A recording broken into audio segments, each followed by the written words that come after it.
ำมาบนแห้งมืดเนาะหากกระผ่านไปคืนหนึ่งคืนแรกพี่น้องเนาะที่ว่าได้มานอนเฮือนน้องกระเตน้องตุ๊กก็ได้คืนที่สองมื้อแรงคืนที่สามเนี่ยให้มื้อหาผัวอยู่เนาะคืนที่สามอดบ่ล้นทนบ่ไหวก็ห้วยหอบได้เนาะหอบกุ่นแล้วจนให้พ่อมาส่งอยู่เบิ่งในความคิดตอนนี้อีกกี่วันจักมื้ออยากมื้อจังสิมื้อทางเบิ่งพอในคลิปก่อนว่าประมาณอาทิตย์นึงแต่ว่าผมกินนี่เนี่ยว่าเบาลีถามนี่ว่าอีกประมาณ3 มื้ออยากกลับอยากทดลองใจตัวเองแล้วเบิ่งบ่ลองใจตัวเองแล้วเบิ่งมันสิเป็นได้ว่าสิอดกินฮอดผัวสิประมาณจักมื้อเคยห่างกันจักเทื่อแล้วเคยห่างกัน2 เทื่อนี่บ่แต่ก่อนแสดงว่าก็เคยห่างอยู่แต่ก็ไปอยู่ไสจ้ะเกือบเคยห่างไปอยู่ไสแยกกันอยู่อ้าวผัวเด้อ่ะประชาว่าแยกกันอยู่มันบ่ได้เฮ็ดเวียกผัวไปเฮ็ดเวียกสิบ่จักได้มันบ่ผัวประจำอยู่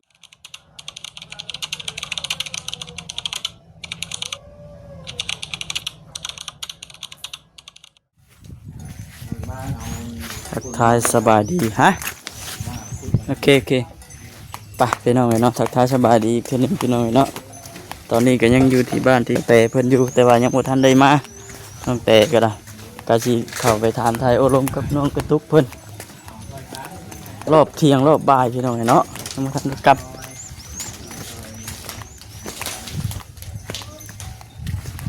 ฝนสิตกแล้วว้าวแต่ว่าเฮาว้าวในมุมมองที่บ่พลาดเองของปู่ย่าของพ่อแม่เนาะสบายดีน้องตุ๊กสบายดีหัวลูกนอนแล้วก็แม่ก็อยากนอนนำอีกเนาะมานำกันเนาะคือคนละอยากนอนกินข้าวแล้วน้องตุ๊กขึ้นกับยังล่ะกินแต่ข้าวปุ้นให้เริ่มหิวแล้วนี่ถ้าจะหิวบ่แพ้กันได้กับเจ้าเริ่มแล้วซั่นนี่เนาะแม่นแล้วไผหิวข้าวกินนี่บ่แซนเนาะคอย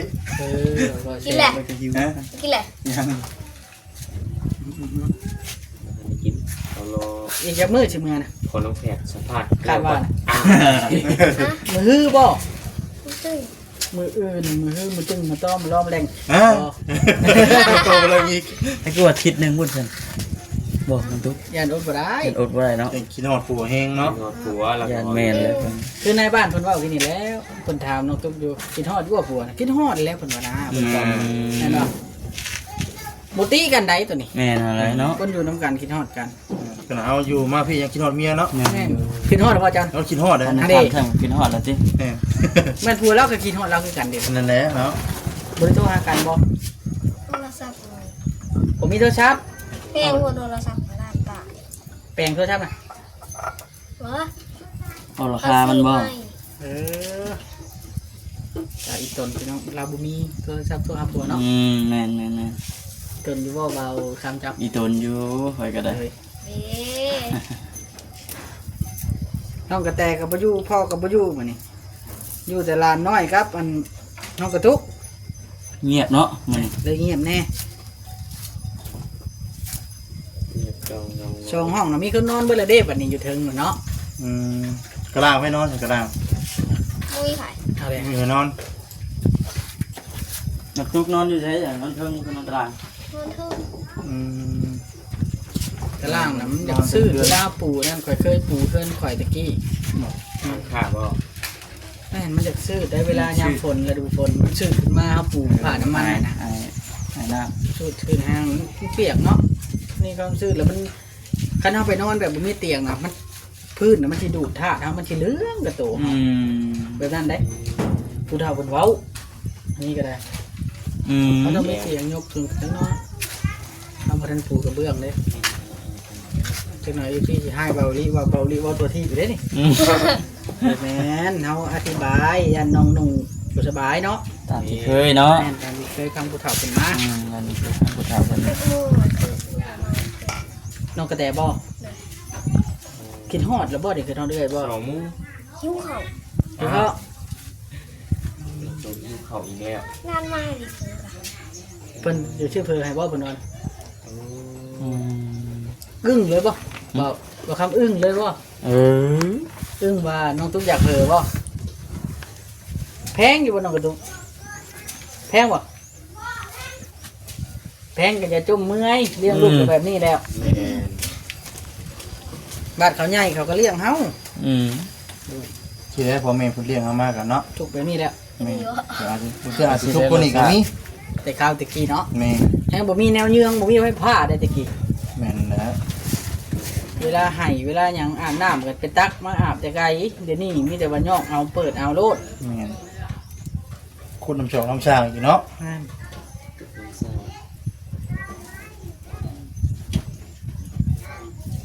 เป็นได้ผัวว่าได้ให้มานี่มาจังมือผัวบอกหรือแล้วแต่เจ้าบ่ สาม ผัวว่าให้มาฉามมือเด้อบ่ 3 มื้อ โอ้ก็ต้องบอกก็ตามแล้วแหละ เนาะ แม่นเฮาต้องพังความผัวแน่เพราะว่าเฮามาพักผ่อนเด้หมายว่ามันต้องแบบนั้น มาดินน้ำมือน้ำน้องเนาะว่าซั่นซะ 3 มื้อให้มาให้มื้อคน น้องกระตุ้นนี่ก็บ่ตีแล้วได้เวลาพอเวลาเอื้อยมาอยู่แล้วก็จะมาเยี่ยมมายามทางนี้เนาะ อืม เนาะ น้องตุ๊กเนาะ โดย อยู่พุ่นน่ะมันเหงาแล้วว่านะมันมีแต่ป่ามีไผมาลิดน้ำบ่ เอาวันใดหยอกแต่กับลูกเลยเนาะแต่ละมื้อเนาะ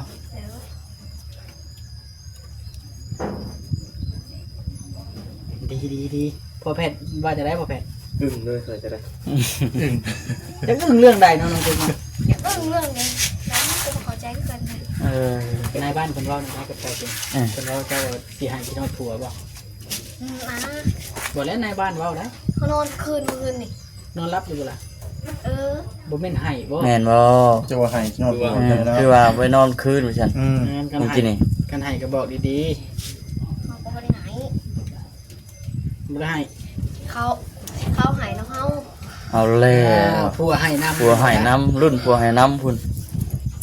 จักแม่นจักบ่น้องตุก เอ๊ะเมื่อวานนี่ เขาให้เจ้าบ่ หายแล้วเรา แม่นบ่ เอาตอนเจ้าสิมาหั่นบ่ฮะตอนเจ้าสิมาหั่นบ่ให้นะตอนใด ตอนเสียงแรงนิดนึง เด้อ ตอนเสียงแร เอา ง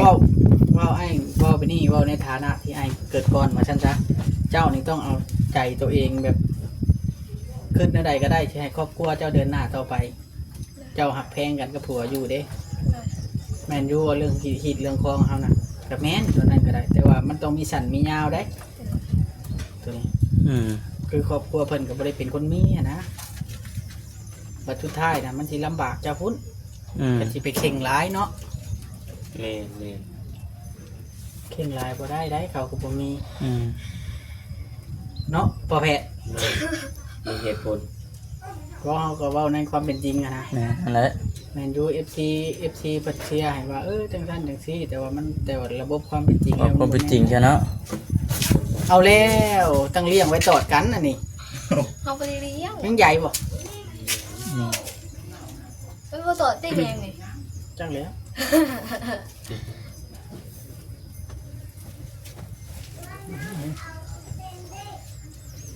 คือว่าน่าคิดพี่น้องเนาะนี่ครับว่าโอลีก็มีแนวสิเว่ากับน้องเพิ่นจะมีได้ อืม ให้อยากประกอบเติมเพื่อให้จบคลิปนี่ เอาพ่อเพชร แม่นแหละเนาะคือเว้าลีเว้าก็ถือละน้องเอ้ยจังได๋กันเอามาพี่ก็บ่เว้าทิ้งฟาดทิ้งพุ่นทิ้งพี่ว่าซั่นซะ อืม เว้าอยู่ระหว่างกลาง อืม พี่น้องเอ้ยแต่งลูกตื่นได้ลูกก็ได้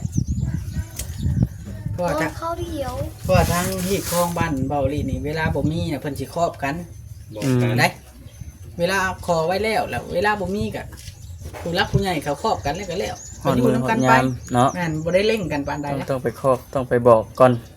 บ้านเฮากันคือกันเนาะ คือกันคือกัน เพราะว่าแนวใดก็ตามนอนนํกันอยู่ได้ลูกเลยเด้ อืม ถ้าสิมาเอาหินเอาคองเฮ็ดให้มันเพมันมั่งบ่ได้ อืม ในเมื่อทั้งสองคนก็หักแพงกันหั่นนะ แม่นบ่ทั้งตุกหักแพงกันบ่เอาโดยไว้คันหักแพง อืม โดยให้ FC ฟังโลด คุณเล็ก พึ่งเลยพึ่งเลย เบาลี่สิจบคลิปแล้วได้บัดนี้ จบเลย แม่น จอย คุยกันแล้วพอน้อง เอาแล้ว จังหน่อยกันบ่ แน่นอนก็ จังหน่อย เอ ก่ อ อน แม่ตัวจะหน่อยก่อน น้องตุ๊กว่าจังหน่อยก่อนจะจบเลยน้องตุ๊กยังบ่จบเลยเดี๋ยวนี้ ตึงๆไม่ยอมจบ น้องตุ๊กบ่ยอมจบ จบงานนี่เดือดอีกแล้ว น้องตุ๊กบ่ย เบา อม ลี่ จบ เบาลี่ย่าเดือดแล้ว เช้าเลยบ่ แม่นเช้าเดือดแล้ว เศร้าแล้วบอก แม่นไอ้เช้าเดือดแต่เฮ้งตั้งแต่ไอ้มาเฮ็ดเฮือนหลังนี้ก็เช้าเดือดเลย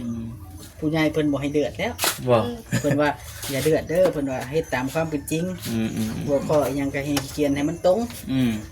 เว้าด้วยเหตุด้วยผลเพิ่นว่าเนาะพ่อแพทย์ แม่น ป้าดบ่ให้เนาะเราเนาะบ่ยอม ได้ นี่ง่าย ค มัน น น้ น้ อ อย ยเลย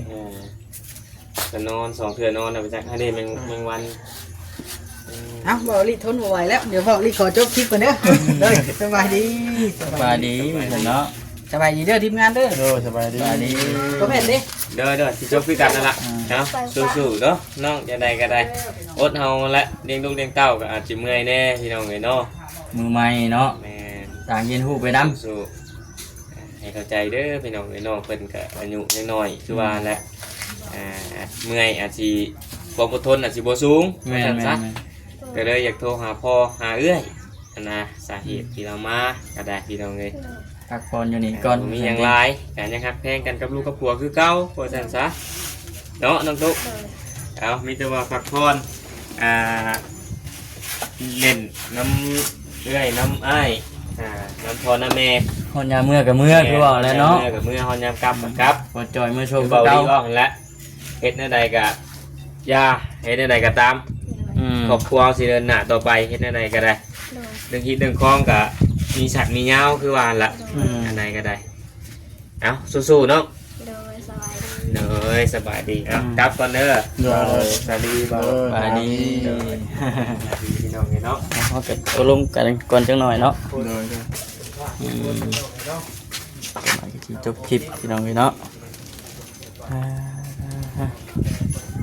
เงียบเงาตีน้องตุกไปเนาะวืนไปทางใดก็บ่มีอันนั้นบัดนี้ต่างเอื้อยเพิ่นอยู่ติยังว่ามีผู้โยกลูกเพิ่นว่าโอ้ยก็เพิ่นอยากนอนว่าซั่นพี่น้องเอ้ยเนาะ เป็นไงคือจะนอนดึกบ่คือไงคือจะขึ้น ก็นอนเตะน นอนตะเวนผูกอืม อืม โดย เขาปลุกกูตื่นเมื่อคืน บ่ คนพระแต่คนพระใส่นั่นนอนคน เจ้าย่างไปปุ๊บอีพุ่นฝนตกน่ะย่างไปปุ๊บ มันต้องแห้งหมดจังได๋ ตกแม่งเลย อืมเจะนอนอยู่นอกพี่บ่คืน นอนอยู่ใน อยู่ในพุ่นมีแผนไหนจะนอนอยู่ถึง นี่นอกนี่ อืม มีผัวกับใหม่ น้องเตเด้กับผัวเด้ นอนอยู่ในห้อง อืมคนละห้องเนาะน้องเตกับผัวนอน จะ อน นอน ยู่ ใน พี่ ห้องนี้พ่อกับแม่นอนอยู่นอก เลย อื อื ม มอืม ในกลางท่านได้มีอันนั้นเนาะ แม่นแม่นแม่นยังนอนบ่ได้ว่าซั่นซะ สาดปูเลยนอนนั่นแหละสาดน้ำมันกับปูเลย มันก็เกี่ยงอยู่ได้ซั่นมันกัน แม่สาดปูเชียด แต่ว่ามันอยากมืดแน่นอนนึงกันนะมันมีไฟเลย เนาะเอาอะไรไฟโซล่าร์จากถอดจากใดก็ยังไฟติดไว้เนาะ มืดอยู่ดีได้อยู่ในขำมาบนแห้งมืดเนาะ หากกระพานไปคืนหนึ่งคืนแรกพี่น้องเนาะที่ว่าได้มานอนเฮือนน้องกระเตน้องตุ๊กก็ได้ 2แมลง คืนที่สองมื้อแรง คือที่สามเล่นไห้มือหาผัวอยู่เนาะ คืนที่สามอดบ่ลนทนบ่ไหวก็ห้วย หอบใช่ไหม หอบกุ่นแล้วจนให้พ่อมาส่งอยู่เบิ่งนี่ ในความคิดตอนนี้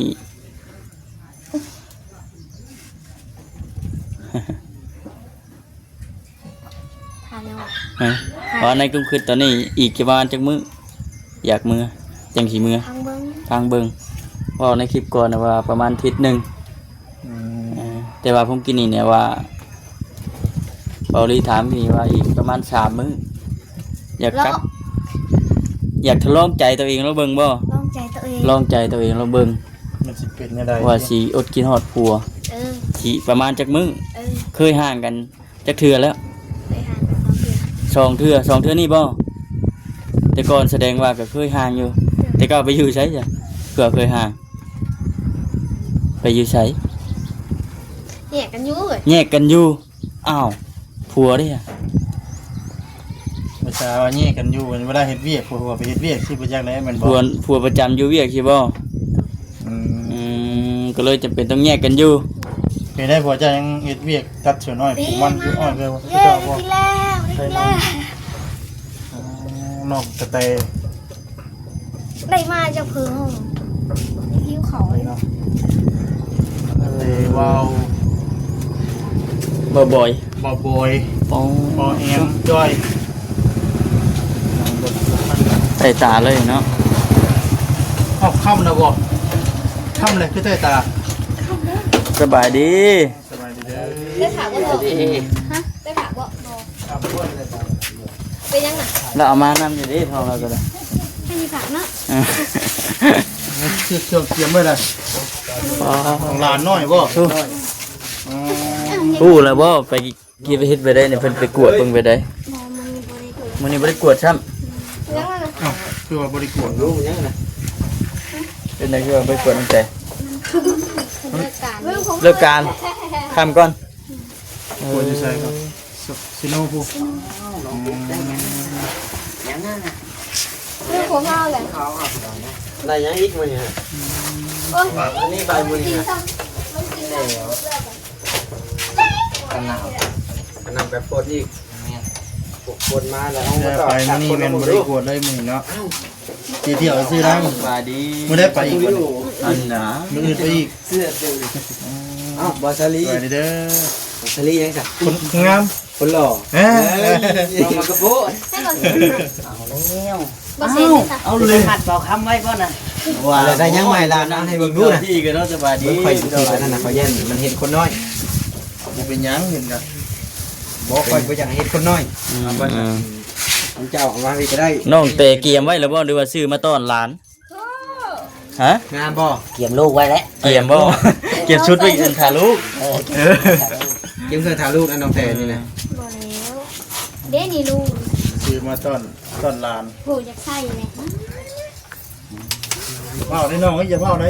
เนาะใจเย็นๆน้องเต้ ทางไว้ก่อน ปุกไว้ปุกไว้ ฝนตกแล้วพี่น้องเอ้ยเนาะ จักใส่ พอดีวิทย์ฟองมา ย่านฝนไหลอยู่ติ ได้มาได้ส่งน่ะ เอาบ่ข้ามไปสิจบคลิปก่อนเด้อเถอะเด้อ ลบเลย ทำชุดอยู่ไหนโอเคพี่น้องฝนตกแล้วโอ้ยป้าจะได้จบคลิปก่อนจังใดก็จะดีมีแห้งก็ยังสบายดีเด้อ